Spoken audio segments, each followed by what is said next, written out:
financial information. Now, a good student, when they talk of prospective financial information, what will come to you? If I'm a student, what will come to me, ladies and gentlemen, about PFI, prospective financial information, prospective means futuristic. I'm being given a company's forecasts. I'm being given a company's next year's budgets to audit, to review, right? So remember when I taught you this thing, I told you that budgets are quite unrealistic at times.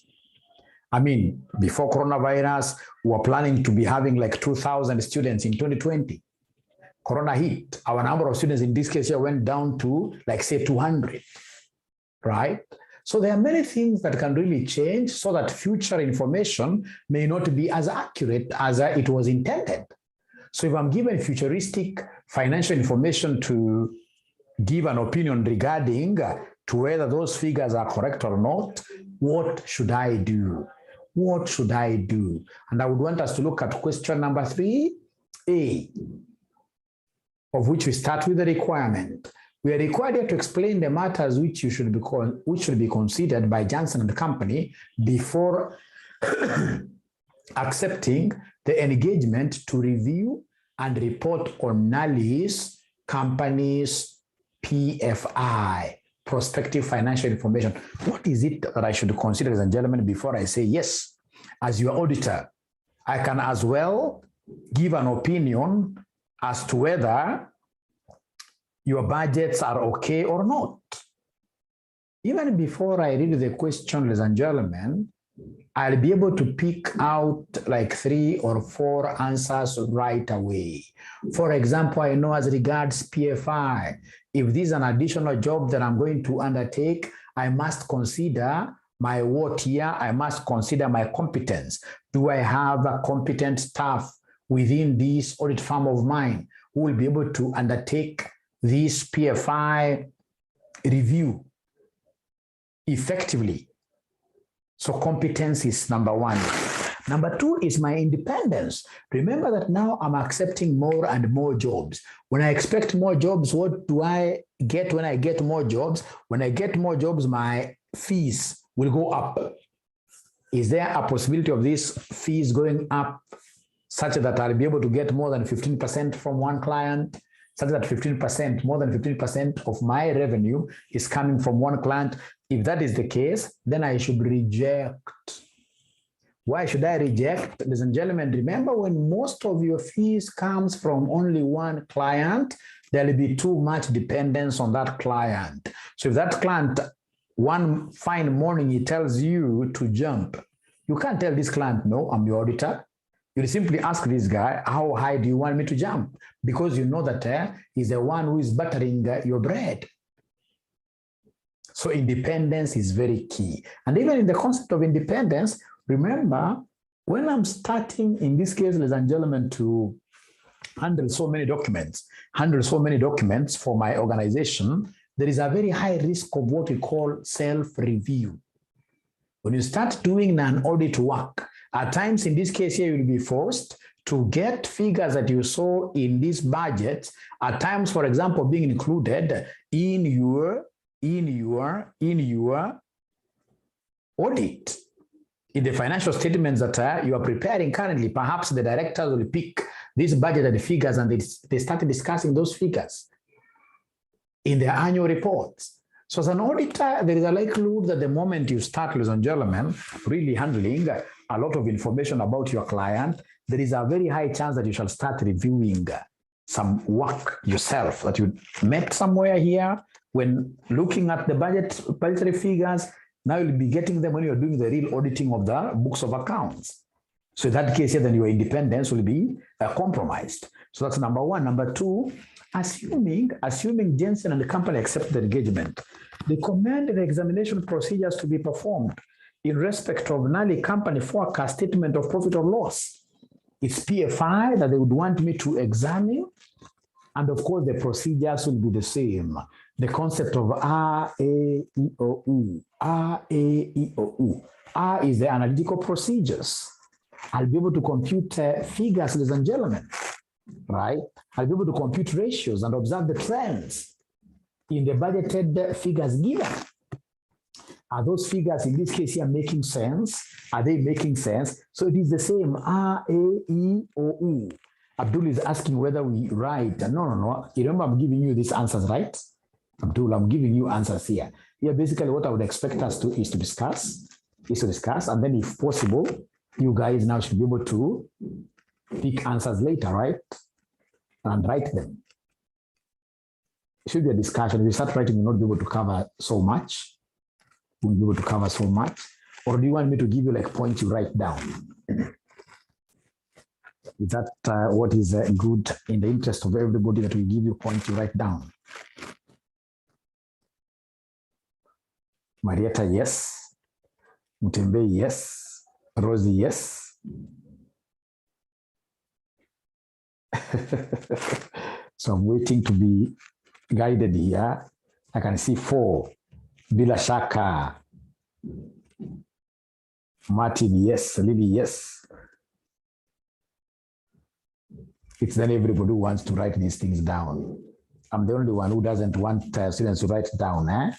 So I'm sorry I'll not be able to do that because that means you can only cover one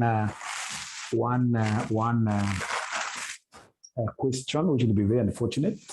Let me just guide you accordingly. I know you guys are panicking because your exams are here around the corner, but let me guide you accordingly.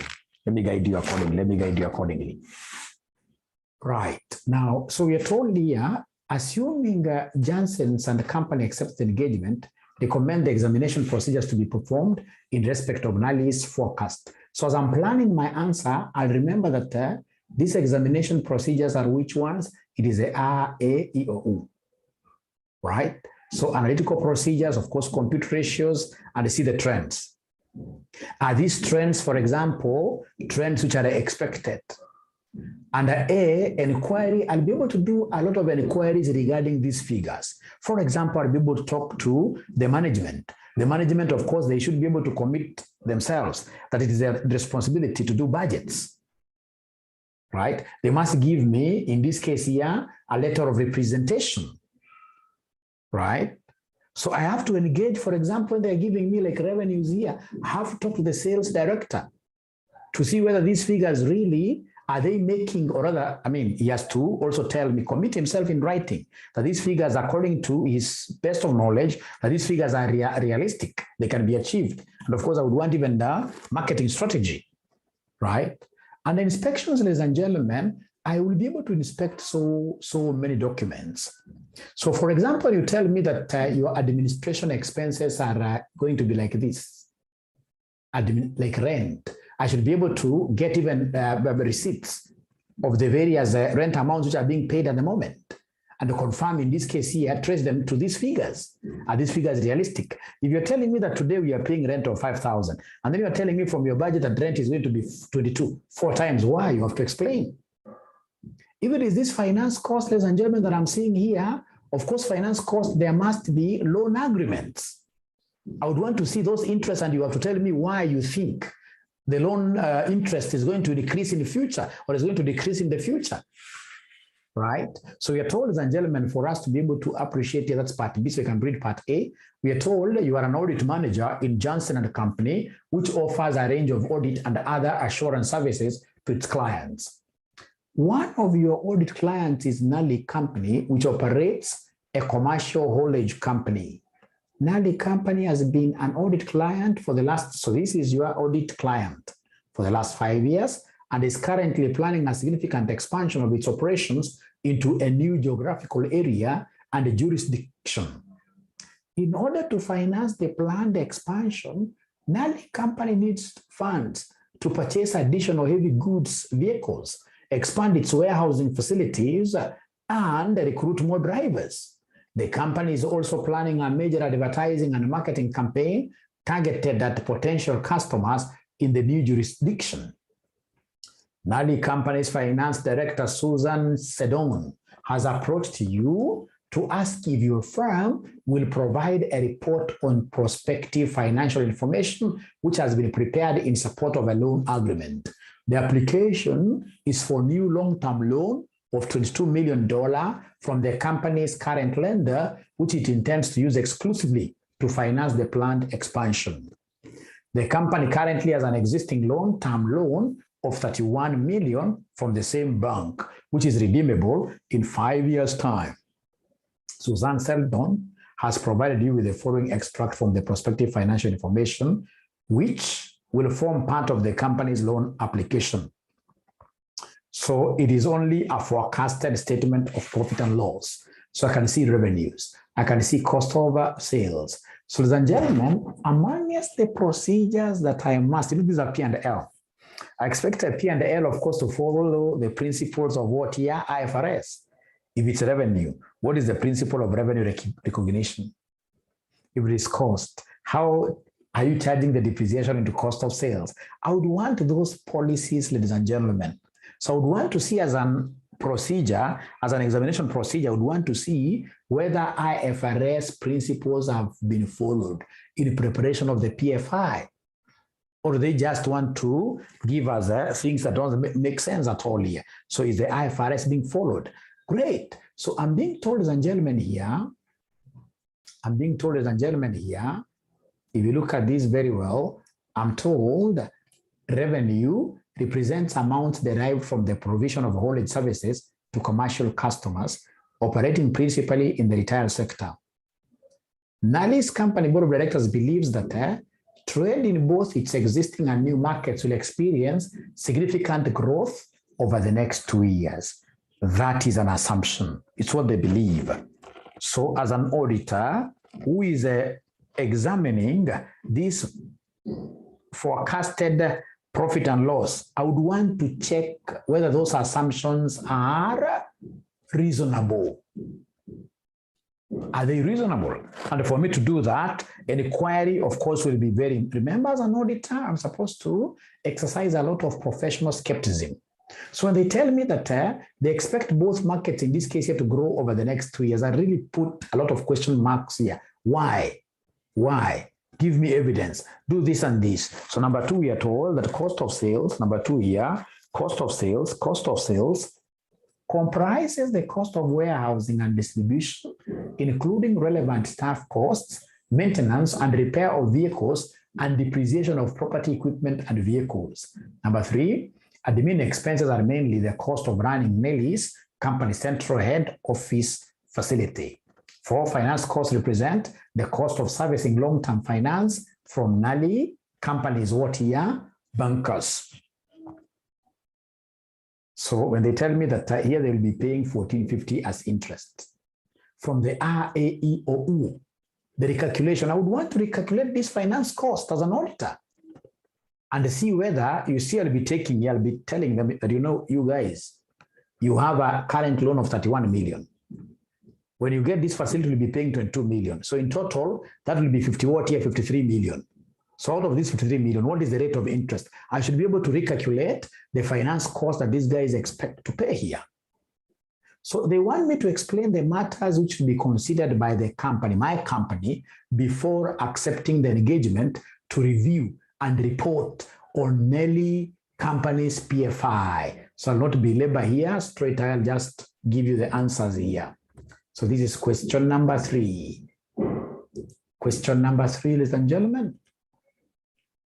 Question number 3. So matters to be considered before acceptance of engagement. Number 1 will be the auditor's independence, including potentially significant advocacy threat and a possible self-review and self-interest threats. Intended use of the report. Is this report going to be used by the bank only, or is it something that will be distributed widely? So basically here, I'm looking at risk mitigation. If it is something that will be used widely outside there, most of these parties outside, if they use this information that I'm going to give an opinion over, and then they get into problems, they'll sue me. So I'd want to know the intended use of the report. Who are the users? And this has to be written down. It has to be put down in writing. Nature of assumptions and the time period covered. This is very important. In this case, we were told 2 years, right? Availability of experienced competent staff, and a time frame for assurance. Do we have experienced and competent staff? At least that I cannot forget. Appropriate safeguards to reduce risks to acceptable level. Now that I'll be doing two things for this one client, is it possible for me, for instance, to have two engagement teams? Have one engagement team for purpose of reviewing this budget, and I have the other engagement team for purpose of auditing. So I have to consider before I accept this job, if possible, to avoid these independent threats, I should rather have two independent teams. So do I have that capacity within the organization that can make me, in this case, to safeguard, to reduce these risks? Risks of what here? The risk of independence, you remember. And then we have here details of the PFI to be given to the bank. Which details? What do you want me to give to the bank? Is it just a forecast profit and loss only? Would you want a balance sheet? Would you want a cash flow? So I would want the scope of operation, ladies and gentlemen, here to be defined very well, So I want to believe you've been able to pick your points, high-level points, of course, as I always call them, in a way that you should be able to give me green light to go to part 2 of this question. Can I go to part 2 now? We can't start writing these things really on the board because this answer is yours. So long as you really appreciate what is there. It's just like any job outside here. Ladies and gentlemen, before you start any job outside here, there are those things that you must look at. Somebody comes and tells you that we've got this tax obligation at KRA, right? So you have to look at your competence, right? Whatever report you want me to produce for you, how is it going to be used? Where else are you going to distribute it? I would want to know that. I would want to know the scope of operation. Thank you very much. So the second thing here that you guys have told me to discuss is this one here. Where they want me to, already have discussed them. Assuming Johnson's and Company accepts the engagement, they want me to recommend the examination procedures to be performed in respect of NALI, company, statement of profit and loss. Look at here, 9 marks. We expect like 9 good points from this RAEOU. Is there somebody who is able to state those points very fast? The examination procedures from the RAEOU in terms of prospective financial information. What key things are you going to do as an auditor? Remember anything that you say here. For example, from the one doing this PFI examination, I would want to know the qualifications of the people who have developed these budgets. I would want to know. That's an examination procedure I'm inquiring. I would want to know. I mean, who did this work? Is this accountant? Is he fully qualified? If he's not fully qualified, I will not rely. I'll not want even to do the work. Right? That's a procedure. Right?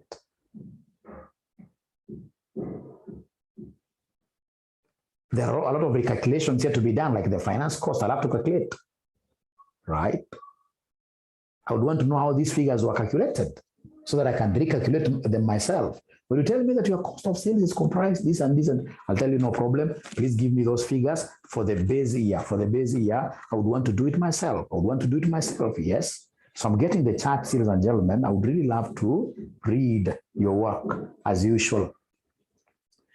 Like now, Abdul, you can't say analytical procedures. No, you can't get even a single mark.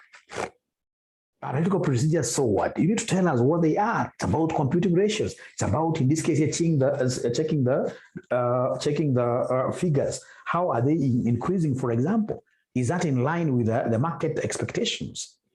Piomon tells me, obtain duty management representation on the reasonableness of the assumptions used. I love that. And inquire from management about the depreciation policy and the many other policies. Yeah, they have to tell me in writing. Anything that you say here will be correct. So long as you try to explain it, Abdul.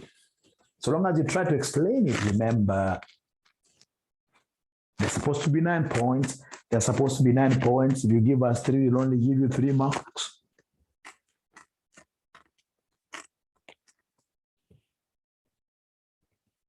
I like the concept of assumptions because remember, Yeah, I like this one. Inspect physically documents relevant to the maybe PFI preparation, the documents, and you should be able to quote them.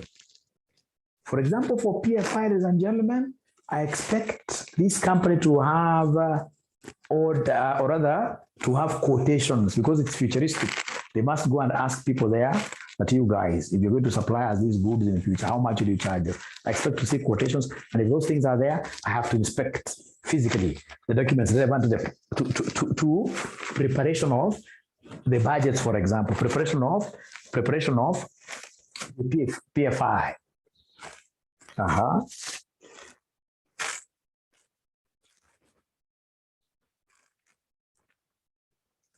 Anything you tell me, ladies and gentlemen, will be correct. Trust you me. Okay, so in the interest of time, ladies and gentlemen, I would want to share these, and then we discuss the answers now in a way that we shall never forget. Let's discuss the answers. Let's discuss the answers. Like now you can see here, check arithmetical accuracy of the forecasts. Arithmetical accuracy. You're doing what we call casting. For example, down there, they have given us, if it's revenue minus cost of sales, they've given us gross profit. And those gross profits, in this case here, in agreement, it's called casting. Agree accounting policies consistent with financial statements and comply with IFRS. So see to whether this basically is inspection. We're inspecting the policies given. Are they consistent with those ones that are used in preparation of the financial statements? And of course, do they comply with IFRS? Discuss key assumptions with management and assess reasonableness. Review market research documentation and discuss with management. Obtain and review customer contracts for new customers to confirm projected growth in revenue. So basically, you're inspecting the customer contracts here. Do we have any new contracts? You guys are telling us that the market will be very good, and you don't have any new contracts on the table. What kind of liars are you people, right? Obtain written representation from management on reasonableness and the completeness of assumptions. So this is very important.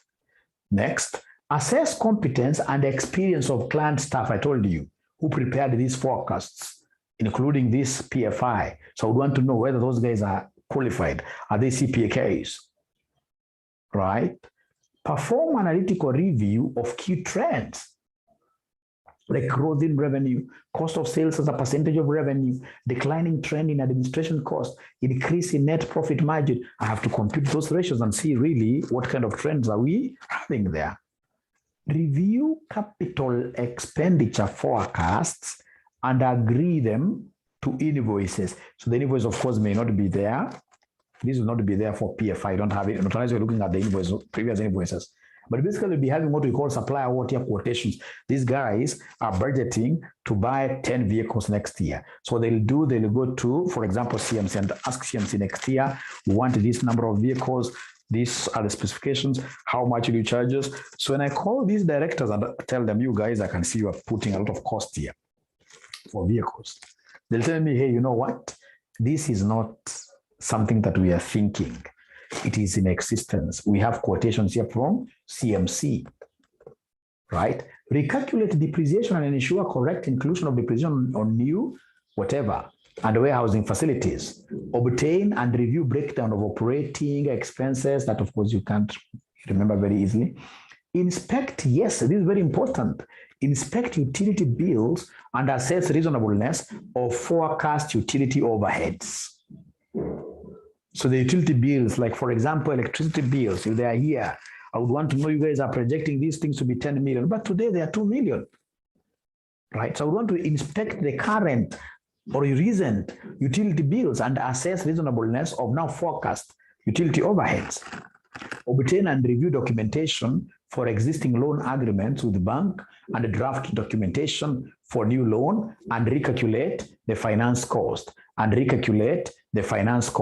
Ladies and gentlemen, I would want you again, please allow me to disturb you a little bit. Amongst those points that we have spoken there about or examination procedures of PFI, which ones will you never forget? Which ones will be in your mind? Somebody give me two points which you can never forget about not audit, but examination procedures. of PFI.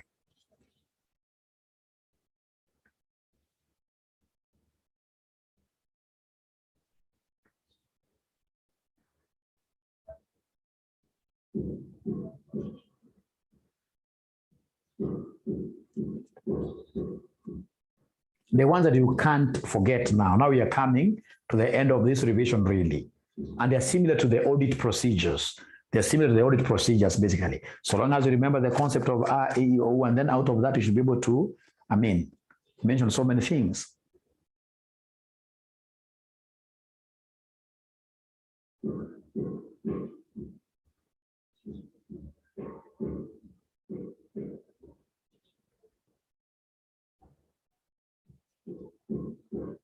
Are we together, or they're still typing? I hope they're doing something. I hope they're doing something. Thank you very much, Maria. Performing analytical reviews of key market trends. Here, Marietta, remember here, when you mention such good language, that's very good English.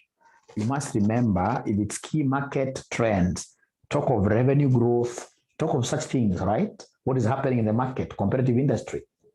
Yes, e.g., I'll calculate the revenue growth year per year, right? E.g. So you don't end up writing naked figures. You want figures with meat. You want sentences with meat. After you put a full stop, you need to qualify, right? Thank you so much, Marietta.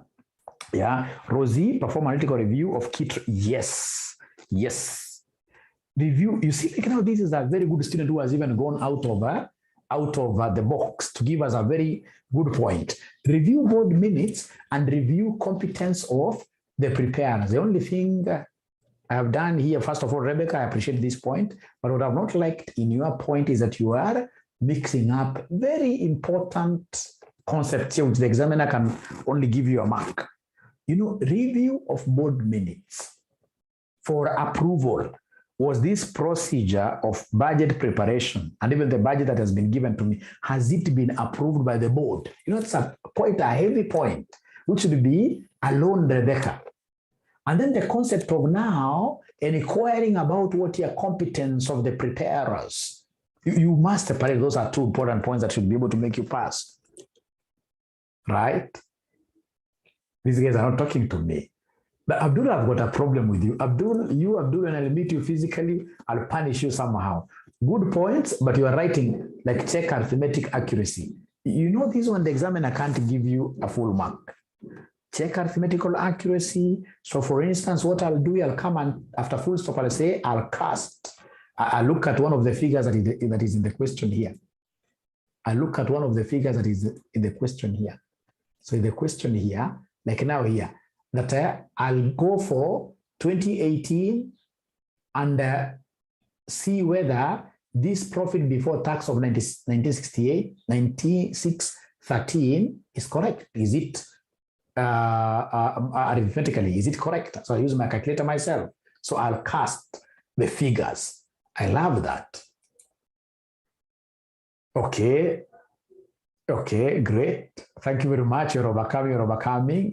There are points you guys haven't given me, but I believe you shall be able to give me. So are we in agreement that now I can go to the next question, or you still want me to write for you the answers on the board? Is there somebody who is still saying that Mwalimu write for us these answers on the board?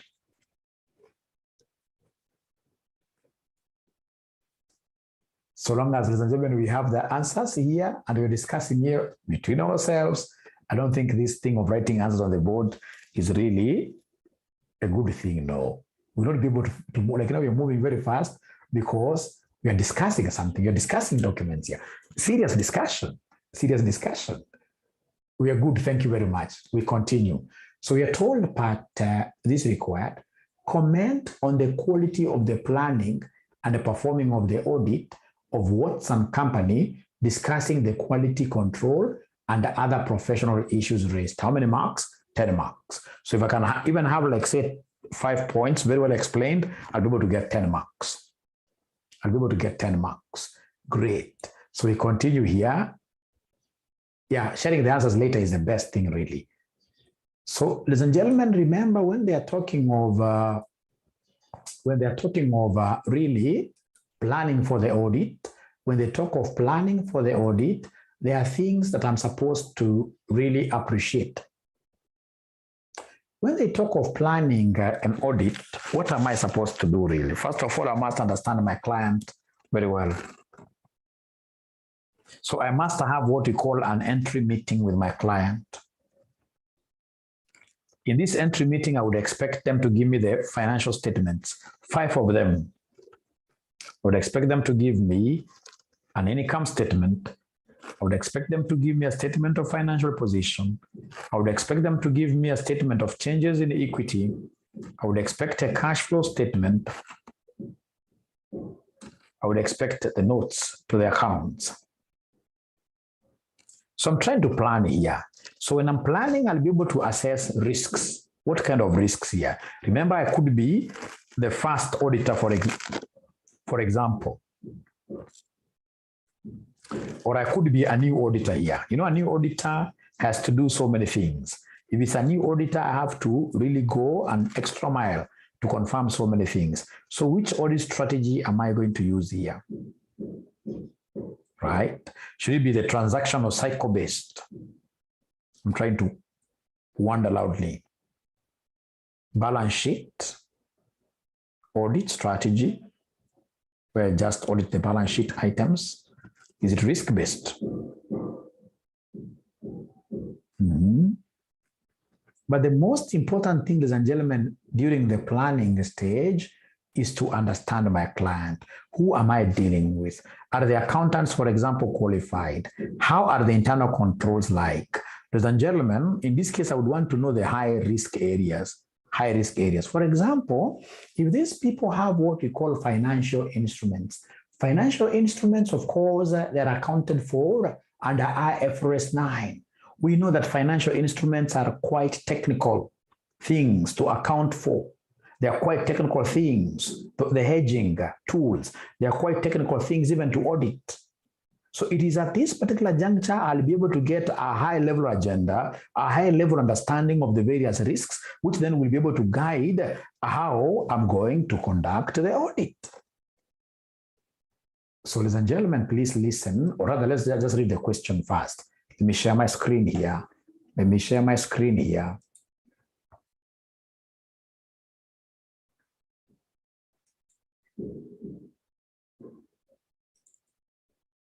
Part B.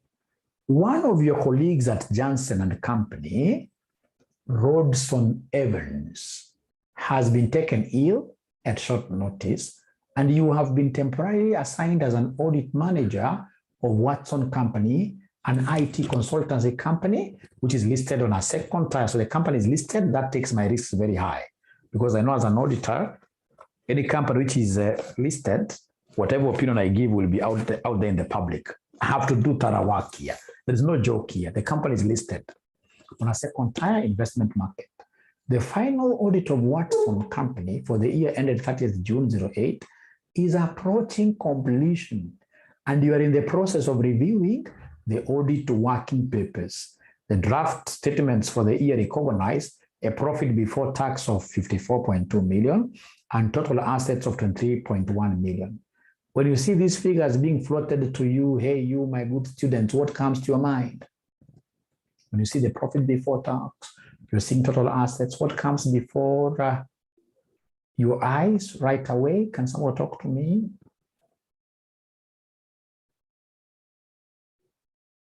Materiality, I suppose that is what you have written here under the charts. Materiality, yes. Thank you so much.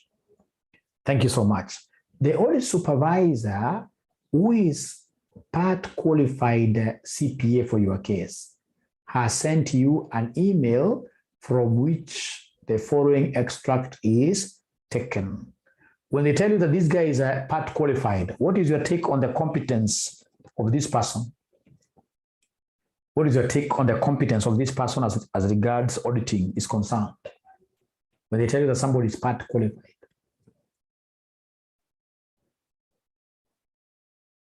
But you don't want to talk to me. When they tell you that somebody is partly qualified, he is incompetent. Don't rely on his work. He is incompetent. This guy is incompetent. questionable competence. Thank you very much, Piomondi. Piomondi will make a very good auditor. Competence is questionable straight away. Questionable competence, yes. Thanks, Kelvin, yes. Thanks, Kelvin, yes. Great. No, I wanted to not to stop sharing. Great. So, and gentlemen, you are told here that it is great to have you on board. As I was beginning to worry that there would be no manager review our working papers prior to the final audit clearance meeting next week. Wow. Wow. So you're coming in like this. These guys are at the tail end. They are telling you that it is next week that they are going to have this final audit clearance. There is a problem there in terms of what resources here. I mean, do we have that capacity then to be able to review everything? I'm quite new to this engagement. I'm new in this engagement.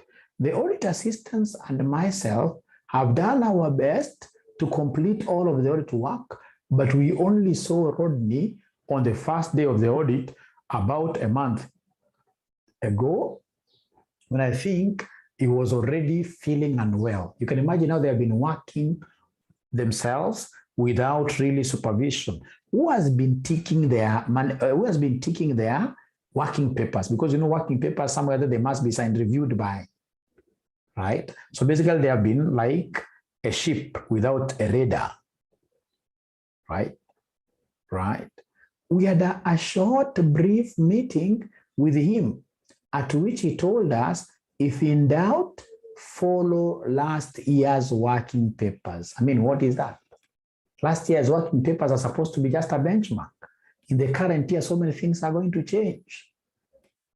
One issue which I wanted to check with you is that Watson Company has introduced a cash-settled share-based payment scheme by granting its directors share appreciation rights for the first time this year. Who can talk to me? This cash-settled share-based payment scheme is normally accounted under which IFRS? This is IFRS what? Share-based payment is IFRS number what? Is IFRS number what? Is IFRS number what? If you don't know, you simply say, I don't know. Nobody's going to fight you if you don't know. Simply say, I don't know. This is IFRS 2, isn't it? This is IFRS 2, and I know that IFRS 2 is among those auditing or other accounting standards. Yes, IFRS 2, yes. It's among those standards which are quite complex, difficult to use. So to me, then this IFRS 2 cash-based payment is a risky area as an auditor. So I would want to know how has this been audited. Number one, how was the figure that is here? And a share-based payment, maybe 10 million, how was it computed? Who computed this figure? Is this person really qualified? A member of ISPAC, say, with 10 years experience, right? And even the auditor himself, this guy is partly qualified. He's not really up to the task, right? So we are told here, this was not identified at planning. This is quite a wrong thing. There are those things when I see, like I know IFRS 15, revenue recognition. I know IFRS 9. IFRS 9 I know is a bad one. I know in this case here, IFRS 2 is a risky area. I know inventory valuation, IAS 2 is a risky area. If there is anything to do with the group, IFRS 3, IFRS 10, IFRS 11 and 12, anything to do with the group, including the associates, those are risky areas. Whatever figures are in the financial statements, they have to be identified from the beginning, and more work, audit work has to be done in them. The share appreciation rights were granted on 1st July 2017, at which date the client obtained evaluation of the rights, which was performed by an external firm of valuers. Very good, external valuers.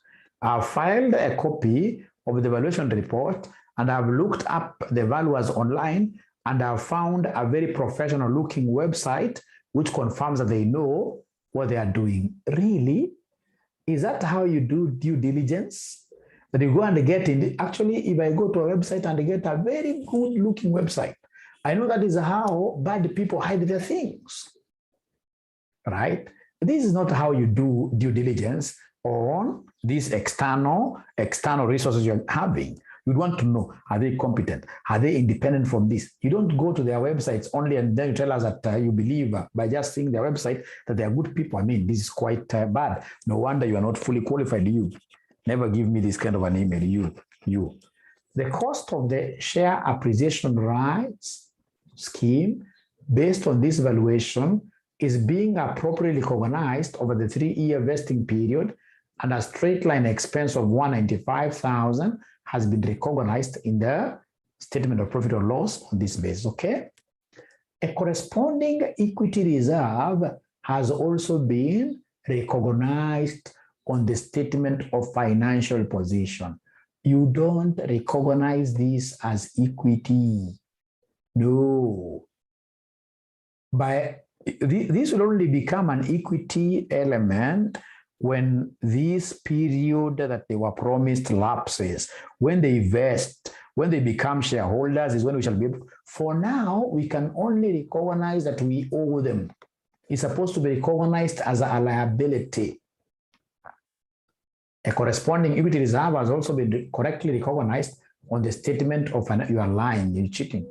The amount also seems immaterial, and I can't see any need to propose any amendments to the financial statements in relation to either the amounts recognized or the disclosures made in the notes to the financial statements. Can somebody try to compute the materiality of this? 195,000 to the total assets.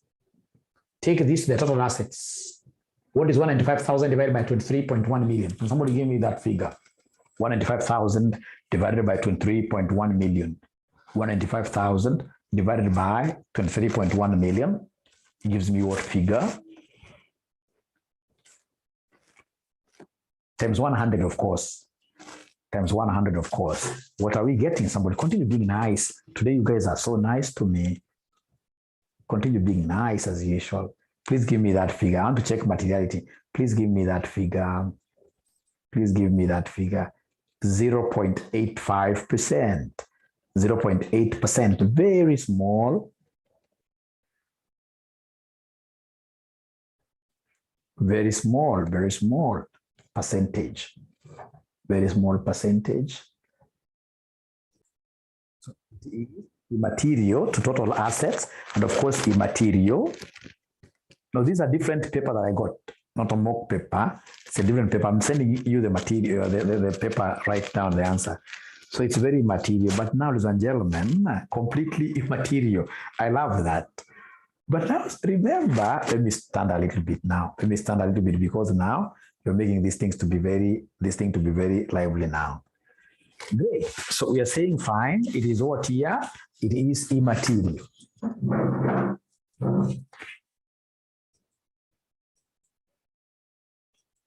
You are saying fine that this thing is what here? It is immaterial. Fine. I agree. It is immaterial. Fine. I agree. But ladies and gentlemen, remember that you have got what we call related party transactions. These shares are being given to who? Directors of the companies. Directors and the key management of a company are related to the company. And anything that you give them, even if it's a shilling, even if it is 0.0008%, it is regarded as what? Material.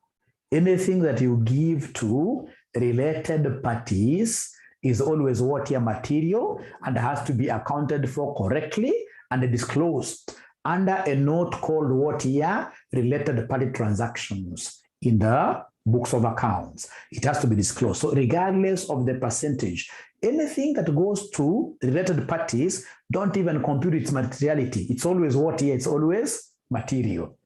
It's always material. Are we together regarding that? Are we together? So Abdul, we can't say here that it is completely immaterial. Abdul, you can't say that here because these shares are going to a related party transaction. It's a related party transaction. So it has to be disclosed, and automatically, if there is an error, that error has to be corrected. Anything to do with related party transactions, it doesn't matter how small the error is. That one has to be corrected. There is no discussion about that, because we don't want these guys here to enter into what we call creative accounting. They're trying, in this case, here to hide their own mistakes, right, under them. You know, they have paid themselves. Who tells you that it's only 195,000 which is due to them? These guys will be hiding something. So tell them, correct. We don't want a joke. As an auditor, if it is anything to go to you, first of all, disclose. And if there is an error, even if it's an error of 1 shilling, correct it. That's how they'll be able to know that you are what here? You are serious here. You are serious here. Maybe Mutembei has a problem with his internet, right? Because here what we are saying, ladies and gentlemen, is that these shares belongs to who? These shares here. One issue which I wanted to check with you is that Watson Company has introduced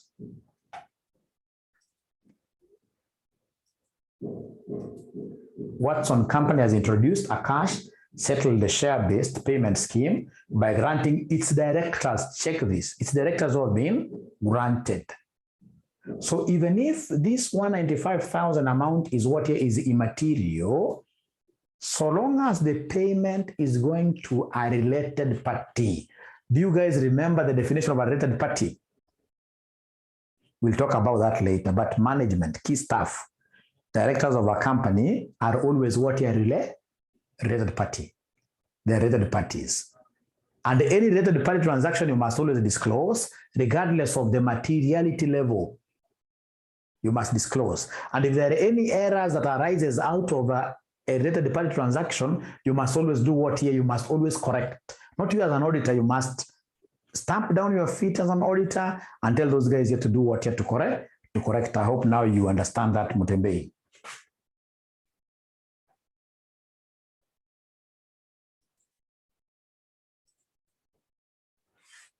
So they want me to comment on the quality.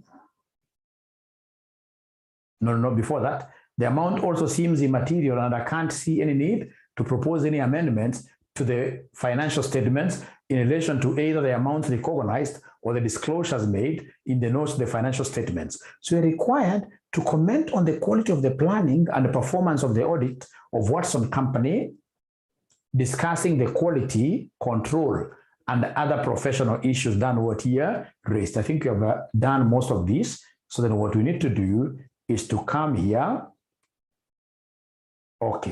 is to come here and read the answer now. Generally up to 1 mark for each issue discussed. So from what we are able to see from the case question given, there is inadequate planning, stroke consultation with the client regarding the share-based payment scheme. Inadequate consultation, right? Complex judgmental area should have been identified as a high risk from the word go. A part qualified supervisor, that means inadequate skills and expertise for this listed client. The client is listed. You need to give this client here, employees who are what here, the auditing the team must be very qualified. All right. Yep. Thanks for reminding me. Right. Now, ladies and gentlemen, we are told here, treatment of share-based payment is incorrect. Valuation should have been updated at year end for cash-based scheme. Recognition as equity reserve is also incorrect. IFRS 2 requires recognition as a liability for cash-based scheme. Share-based payment is immaterial quantitatively, right? But scheme is with directors, is with, I don't know what this RPT stands, but is with directors, which is material by nature, especially for listed entity. the scheme is for these directors, ladies and gentlemen. With respect to these directors, ladies and gentlemen, and that one does not matter. Even if it's a shilling that you gave to them, it becomes material. So the error should have been calculated and adjusted, adjustment requested.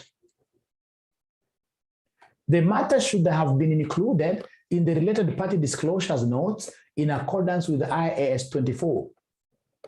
Inadequate staffing levels, a company really that is listed, you go to audit it, and then you go as a 2-member team and an audit manager, right? This is quite, ladies and gentlemen, quite a small number. So only 2-member and audit manager should have been replaced earlier. So even if they were to replace earlier, still this is inadequate, really. Inadequate briefing meeting, poor quality advice to follow last year's working papers should always be on lookout for any new situations and issues. Insufficient monitoring and supervision by the audit manager. This guy was sick. No evidence of partner oversight during course of audit work, right?